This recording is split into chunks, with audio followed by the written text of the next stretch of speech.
देखिए, राम मनोहर लोहिया के समाजवाद और अखिलेश यादव जी के समाजवाद का आपस में कोई लिंक नहीं है। डॉक्टर राम मनोहर लोहिया का समाजवाद सामाजिक समरसता का समाजवाद था और अखिलेश यादव जी का समाजवाद परिवारवाद, अलगाववाद और नमाजवाद। तो सवाल ये है कि अखिलेश यादव जी कहते हैं कि सनातन ही समाजवाद है, और मैंने गलत कहाँ कहा? उनका समाजवाद नमाजवाद है, मतलब नमाजवाद ही समाजवाद, और नमाजवाद कोई बुरी बात थोड़ी है। बड़ा पाक मजहब है इस्लाम। अगर अखिलेश यादव जी को नमाजवाद से कोई प्रॉब्लम है तो मैं बताना चाहता हूँ, नमाजवादी होना गलत नहीं है, कोई गुनाह नहीं है, लेकिन नमाजवादी अगर वो होना चाहते हैं तो पूरे तरह से हों। अब लाल टोपी लगा के नमाजवादी तो नहीं हो सकते ना, फिर जालीदार टोपी लगाएं,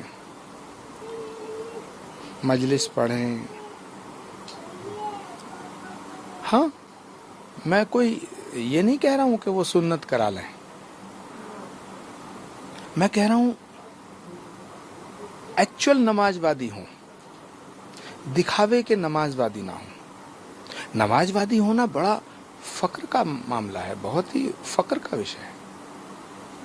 इस्लाम के हवाले से अगर देखा जाए तो नमाजवादी होना बहुत मुश्किल काम है, क्योंकि उसमें नियत बांधनी पड़ती है, और अखिलेश यादव जी की नियत ठीक नहीं है। तो मैं सिर्फ इतना कहना चाहता हूं कि एक तो अखिलेश यादव जी का समाजवाद नहीं है, डॉक्टर लोहिया का समाजवाद नहीं है। अखिलेश यादव जी का और समाजवाद का रिश्ता ठीक वैसे है जैसे महात्मा गांधी का और राहुल गांधी का। महात्मा गांधी का कोई भी लक्षण राहुल गांधी में नहीं दिखाई देता। ठीक ऐसे ही डॉक्टर राम मनोहर लोहिया का कोई लक्षण अखिलेश यादव जी में दिखाई नहीं देता। डॉक्टर राम मनोहर लोहिया के समाजवाद में पूरा संसार उनका परिवार था, और अखिलेश यादव जी का समाजवाद पूरे परिवार में पूरा परिवार उनका संसार है। तो ये समाजवाद नहीं है, ये परिवारवाद है। फिर भी मैं उनसे कहना चाहता हूं कि अगर होना है तो पक्के नमाजवादी होइए। अब लाल टोपी लगा करके नमाजवादी तो नहीं हुआ जा सकता ना, उसके लिए सफेद टोपी लगाएं, जालीदार टोपी लगाएं, फक्र से कहें कि मैं नमाजवादी हूं। क्यों परेशान हो रहे हैं? कई नेता तो आपको ट्रोल भी कर रहे हैं। देखिए, जब जिस युग में सच बोला गया है तो उसका विरोध हुआ है। जीसस ने कहा था लव इज गॉड, उसे सूली पे चढ़ाया गया।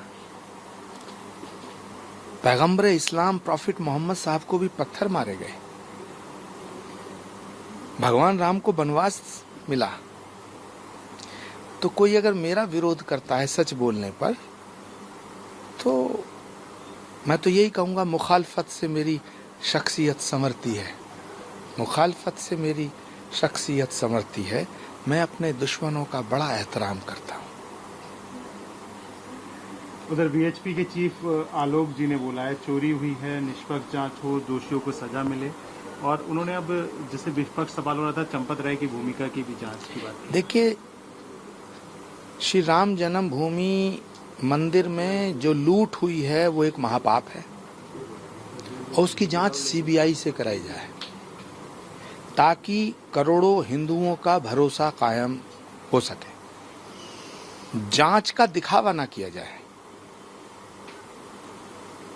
अभी ऐसा लग रहा जैसे कुछ लीपापोती हो रही है, ऐसा लग रहा जैसे कुछ लोगों को बचाया जा रहा है, और ये भारत के प्रधानमंत्री, यशस्वी प्रधानमंत्री आदरणीय नरेंद्र मोदी जी की प्रतिष्ठा के खिलाफ एक साजिश हो रही है।